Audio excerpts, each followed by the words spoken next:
Xin chào các bạn, mình là Min đây. Hiện tại trên tay mình đang là chiếc DJI E3 đến từ nhà DJI. Sản phẩm này được ra mắt vào tháng 7 năm 2023. Và hôm nay mình sẽ làm một clip để test thử khả năng quay đêm của chiếc Flycam này, để xem trong năm 2024 này sản phẩm này còn đủ để đáp ứng nhu cầu của mọi người không nhé. Let's go!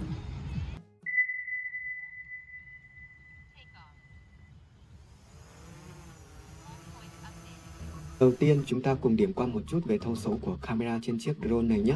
Cụm camera có hai ống kính với cùng một độ phân giải là 48 megapixel và cảm biến CMOS 1/1.3 inch. Tuy nhiên, một camera có góc rộng có tiêu cự 24 mm khẩu độ f1.7, còn một camera còn lại sẽ là camera tele tầm trung 3x có tiêu cự 70 mm và khẩu độ f2.8. Ngoài ra, với trọng lượng body 720g cùng khả năng kháng gió 12m trên giây cũng giúp cho sản phẩm này quay video được ổn định và đẹp hơn. Mình sẽ quay ở độ phân giải 4K D-Log M và chế độ ban đêm có sẵn để các bạn dễ dàng so sánh. Mình sẽ sử dụng cả hai ống kính là ống kính chính 24mm và ống kính tele tầm trung 70mm. Bây giờ chúng ta cùng chiêm ngưỡng khả năng quay video ban đêm của chiếc drone này nhé.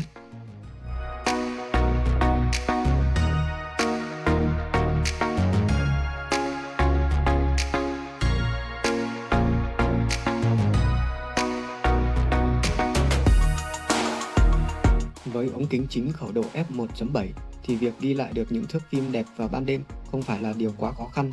Mặc dù ở một số điểm có nguồn sáng mạnh, vẫn có hiện tượng cháy sáng, nhưng ống kính này cũng đã thể hiện tốt vai trò của nó là cho chúng ta nhìn thấy một cái nhìn về toàn cảnh khung hình khá là ấn tượng.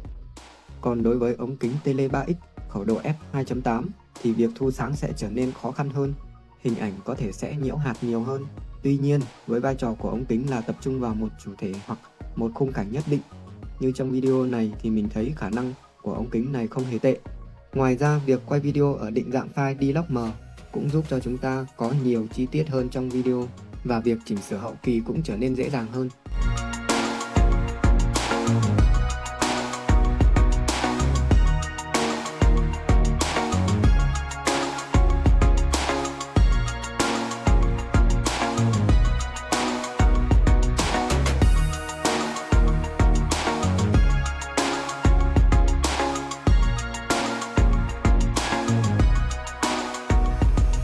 Ống kính chính với khẩu độ f1.7 giúp thu sáng được nhiều hơn, khả năng quay video ban đêm tốt hơn.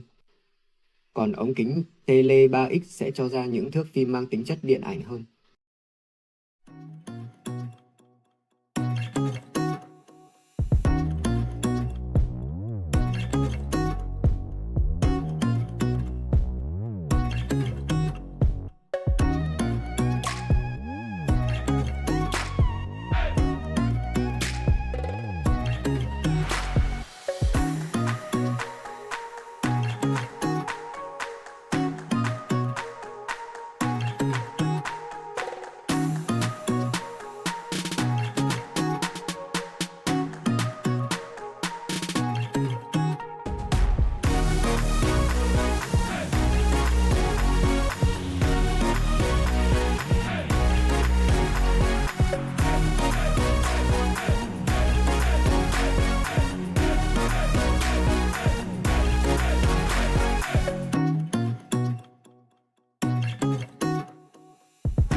Và bây giờ chúng ta cùng xem sự khác biệt của chế độ Night Mode và định dạng file D-Log M nhé. Với chế độ Night Mode thì các bạn sẽ không thể can thiệp được nhiều vào các thông số của video. Mặc định sẽ chỉ quay được tối đa 30 khung hình trên một giây. Mục đích của việc này là giúp video trông sáng hơn và màu sắc cũng được tăng cường hơn. Như trong video các bạn có thể thấy các nguồn sáng ở video chế độ Night Mode bị cháy sáng và mất chi tiết nhiều hơn. Dù các nguồn sáng trong hai video này có chút khác biệt do mình quay ở hai thời điểm khác nhau, tuy nhiên, điều đó không ảnh hưởng quá nhiều đến việc đánh giá chất lượng của hai video này. Đối với định dạng file D-Log M thì sẽ giúp camera thu được nhiều chi tiết hơn, cả ở vùng sáng và vùng tối. Điều này sẽ giúp ích trong việc chỉnh sửa hậu kỳ rất nhiều. Bạn hãy cùng xem tiếp sự thể hiện của chiếc camera drone này nhé.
Và đó là tất cả những gì mà chiếc drone này đã thể hiện. Nếu các bạn thấy video này hay thì cho mình xin một lượt like và một lượt đăng ký kênh nhé. Và nếu như mà có ý kiến gì thì các bạn có thể để dưới comment phía dưới nhé. Cảm ơn các bạn. Hẹn gặp lại các bạn trong các clip tiếp theo nhé.